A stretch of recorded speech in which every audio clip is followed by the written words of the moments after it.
Bismillahirrahmanirrahim. Assalamualaikum warahmatullahi wabarakatuh. Alhamdulillahilladzi anzalal Qur'an hudan linnasi wa bayyinatin minal huda wal furqan. Asyhadu an la ilaha illallah wa asyhadu anna Muhammadan abduhu wa rasuluh la nabiyya wa la rasula ba'da. Amma ba'du. Ma'asyara hadirin wal hadirat rahimani wa rahimakumullah.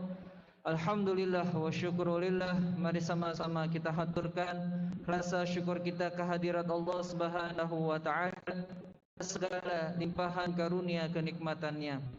Selawat dan salam semoga senantiasa tercurah limpahkan kepada junjungan kita Nabi besar Muhammad sallallahu alaihi wasallam. Jamaah salat Isya, salat tarawih yang dimuliakan oleh Allah Subhanahu wa taala, untuk kelancaran ibadah salat tarawih kita pada malam hari ini, insyaallah ada beberapa pengumuman yang akan kami sampaikan kepada jamaah sekalian. Sebelum kami membacakan beberapa pengumuman tersebut, perlu kami sampaikan untuk yang bertugas pada salat tarawih malam hari ini, tanggal 28 Ramadan 1443 Hijriah yang bertepatan dengan tanggal 29 April 2022 Masehi, yang bertindak sebagai pengisi tausiah yakni Al-Ustadz Yupiter Yancik, yang alhamdulillah beliau telah hadir di tengah-tengah kita dengan tema tausiah 3 golongan salat yang tidak diterima oleh Allah, dan yang bertindak sebagai imam salat tarawih yakni Al-Ustadz Muhammad Nur Faqih.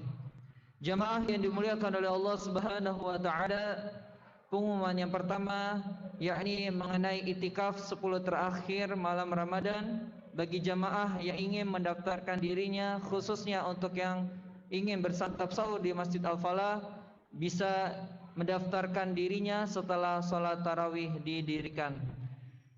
Kami ulangi sekali lagi, untuk pendaftaran itikaf khusus untuk yang bersantap sahur di Masjid Al-Falah bisa mendaftarkan dirinya setelah salat tarawih didirikan.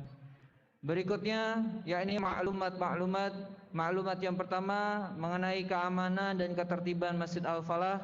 Yang pertama, kami himbau kepada anak-anak khususnya yang berada di belakang untuk tertib dan tidak bercanda. Kami mohon untuk pengawasannya para orang tua untuk mengawasi anak-anaknya, karena sudah 3 hari yang lalu kami perhatikan anak-anak mulai agak gaduh di belakang dan mulai bercanda mengganggu kekhusyuan jamaah yang lainnya.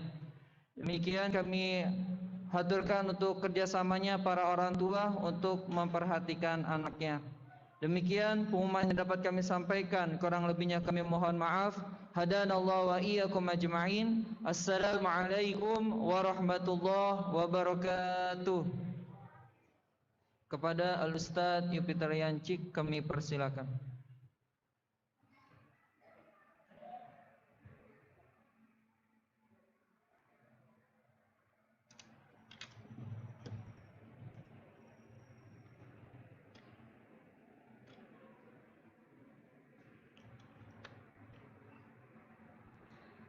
Bismillahirrahmanirrahim. Assalamualaikum warahmatullahi wabarakatuh. Alhamdulillahirabbil alamin. Nahmaduhu wa nasta'inuhu wa na'udzu billahi min shururi anfusina wa min sayyiati a'malina. May yahdihillahu fala mudilla lahu wa may yudlil fala hadiya lahu. Asyhadu an la ilaha illallah wahdahu la syarika lahu wa asyhadu anna Muhammadan abduhu wa rasuluh la nabiyya ba'da amma ba'du. Yang pertama-tama kita panjatkan puji beserta syukur atas kepada Allah Subhanahu wa taala yang mana pada kesempatan yang mulia ini kita mampu menghadirkan diri kita masing-masing di Masjid Al-Falah ini dalam rangka mengharapkan ridho, rahmat, maghfirah dari Allah Subhanahu wa taala. Dalam rangka melaksanakan sholat isya, sebentar lagi kita akan melaksanakan sholat tarawih dan witir secara berjamaah. Salatan wa salaman daimaini mutalazimaini ala habibina Muhammadin sallallahu alaihi wasallam. Selawat beriring salam tetap tercurahkan kepada baginda besar Nabi Muhammad sallallahu alaihi wasallam. Bapak-bapak, ibu-ibu, saudara-saudari dan adik-adik kami yang kami cintai, jamaah Masjid Al-Falah Allah Subhanahu wa taala. Sebagaimana kita ketahui bahwasanya tujuan Allah Subhanahu wa taala menciptakan jin dan manusia di muka bumi ini tiada lain untuk beribadah, untuk mengabdi kepada Allah Subhanahu wa taala. Allah Subhanahu wa taala berfirman dalam surah Az-Zariyat ayat 6, "Wa ma khalaqtul jinna wal insa illa liya'budun." Tidak kami ciptakan jin dan manusia di muka bumi ini kecuali untuk mengabdi, untuk beribadah kepada Allah Subhanahu wa taala. Oleh karena itu, salah satu bentuk ibadah kita kepada Allah Subhanahu wa taala yang alhamdulillah di bulan suci Ramadan ini kita diperintahkan untuk melaksanakan puasa. Kemudian kita menghidupkan qiyamul lail atau salat. Kemudian kita dianjurkan untuk memperbanyak amalan-amalan soleh, baik itu berinfak, bersedekah, berwakaf, berzakat, bahkan berlomba-lomba untuk membaca Al-Quran. Bapak Ibu jamaah Masjid Al-Falah Allah Subhanahu wa taala, oleh karena itu salah satu bentuk ibadah kita berupa solat. Karena solat yang kita laksanakan ini merupakan barometer bagi seseorang. Ketika solatnya bagus, diawali dengan berwuduk sempurna. Artinya suci dari hadas kecil maupun hadas besar, kemudian wuduk sempurna sesuai dengan tuntunan agama ini, dan dia mengerjakan solat begitu juga dengan tata cara yang telah diajarkan oleh Rasulullah SAW. Insya Allah solat kita akan diterima oleh Allah Subhanahu wa taala. Sebaliknya, ketika kita diawali dengan niat yang salah atau cara wuduknya yang salah, kemudian mengerjakannya tidak sesuai dengan apa yang telah disyariatkan, boleh jadi ini yang dikatakan oleh Rasulullah SAW, kam min qaimin laisa lahu min qiyamihi illa ta'ab. Betapa banyak orang yang mendirikan salat tetapi dia tidak mendapatkan pahala di sisi Allah Subhanahu wa taala kecuali hanya capek saja. Na'udzubillah min dzalik. Bapak Ibu Allah Subhanahu wa taala, oleh karena itu salat merupakan barometer. Kita berdoa mudah-mudahan salat yang kita kerjakan selama ini diterima oleh Allah Subhanahu wa taala. Makanya di dalam hadis dijelaskan ada 3 golongan manusia yang mereka melaksanakan solat tetapi solat itu tidak diterima oleh Allah Subhanahu wa taala. Sebagaimana hadis sampaikan oleh Rasulullah SAW, salah satun la tartafi' salatuhum fawqa ru'ushihim shibron. Yang pertama adalah rajulun amma qauman wa hum lahu karihun. Seorang laki-laki atau seorang imam, tetapi imam ini dibenci oleh makmumnya. Makna imam ada 2. Yang pertama adalah imam surah. Imam surah adalah imam yang sehari-hari kita bersamanya mereka memimpin di depan sini melaksanakan sholat 5 waktu. Ketika imam ternyata imam ini pelaku maksiat atau imam ini memiliki sifat dengki, sombong, merendahkan orang lain, tidak mau menerima kebenaran, bahkan dia melakukan amalan-amalan fasik yang lainnya, boleh jadi seorang imam yang telah memimpin kita sholat 5 waktu di setiap masjid, imam ini tidak diterima oleh Allah Subhanahu wa taala sholatnya. Nauzubillah min dzalik. Yang selanjutnya makna imam adalah imam kubro. Imam kubro adalah imam seorang pemimpin. Makanya Rasulullah mengatakan kullukum ra'in wa kullukum mas'ulun an ra'iyatihi. Setiap kita ini adalah pemimpin dan kita bertanggung jawab apa yang kita pimpin.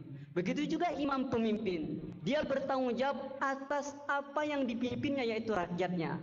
Kalau kita temukan ada pemimpin, ternyata pemimpin ini tidak berlaku adil dan bijaksana, ternyata pemimpin ini menzolimi orang lain atau tidak memberikan hak kewajiban kepada rakyatnya, atau misalnya pemimpin ini juga pelaku maksiat dan melakukan amalan-amalan yang telah dilarang oleh Allah Subhanahu wa taala, boleh jadi pemimpin yang seperti ini salat dia tidak diterima oleh Allah Subhanahu wa taala. Ini yang pertama. Yang kedua adalah wa imra'atun ya, mohon maaf nih ibu, seorang istri yang dia tidak taat kepada suaminya. Seorang istri sengaja dengan alasan tidak syar'i atau tidak jelas membantah, membangkang, tidak mau menuruti perintah suaminya. Ya, makanya ketika ada istri ditemukan seperti ini, dipanggil tidak mendengar, dipanggil kemudian pura-pura tidak mendengar, bahkan dia perkataannya, omongannya, ungkapannya selalu tinggi dan membuat sakit hati suaminya, kemudian dia ingkar, nauzubillah min dzalik, ya. Istri seperti ini yang tidak taat kepada suaminya, boleh jadi juga sholatnya tidak diterima oleh Allah Subhanahu wa taala. Mungkin sebaliknya, seorang suami ketika dia tidak memenuhi hak istrinya, hak keluarganya, tidak memberikan tempat, pakaian, makanan, pendidikan, bahkan perhatian kepada keluarganya, dan dia menzolimi keluarganya, boleh jadi juga seorang suami ibadah solat dia tidak diterima oleh Allah Subhanahu wa taala. Ini yang kedua. Yang terakhir adalah wa akhwani mutasarimani. Dua orang laki-laki atau kelompok yang satu dengan kelompok yang lainnya, mereka berselisih paham, mereka bercerai-berai, mereka tidak mau bersatu padu, bahkan menganggap pada dia lebih sempurna daripada saudaranya, bahkan golongannya lebih abdol, ya, lebih hebat daripada golongan yang lain. Akhirnya dia merendahkan orang lain dan menganggap dirinya lebih sempurna. Nauzubillah min dzalik. Di dalam Al-Quran dijelaskan, innamal mu'minuna ikhwah fa'aslihu baina akhwaikum. Sesungguhnya antara mukmin yang satu dan yang lainnya, mereka adalah bersaudara. Apabila kita temukan di antara mereka berselisih, maka diharuskan dan seyogyanya kita untuk mempersatukan. Belum dikatakan beriman kalau kita tidak mencintai saudara kita seperti kita mencintai diri kita sendiri. Belum dikatakan beriman kalau kita tidak menghormati tamu. Belum dikatakan beriman kalau kita tidak menghormati tetangga. Dan belum dikatakan beriman kalau kita tidak mencintai saudara kita seperti kita mencintai diri kita sendiri. La yu'minu ahadukum tayuhibba li ahihi ma yuhibbu li nafsihi. Mungkin ini saja kultum yang singkat yang bisa kami sampaikan pada kesempatan yang mulia ini. Mudah-mudahan kita terhindar dari 3 golongan yang Rasulullah jelaskan, yaitu 3 orang yang sholatnya tidak diterima oleh Allah Subhanahu wa taala. Mudah-mudahan di akhir bulan Ramadan ini semakin giat kita berlomba-lomba dalam kebaikan, fastabiqul khairat, untuk mengharapkan ridho, maghfirah, rahmat dari Allah Subhanahu wa taala. Wassalamualaikum warahmatullahi wabarakatuh.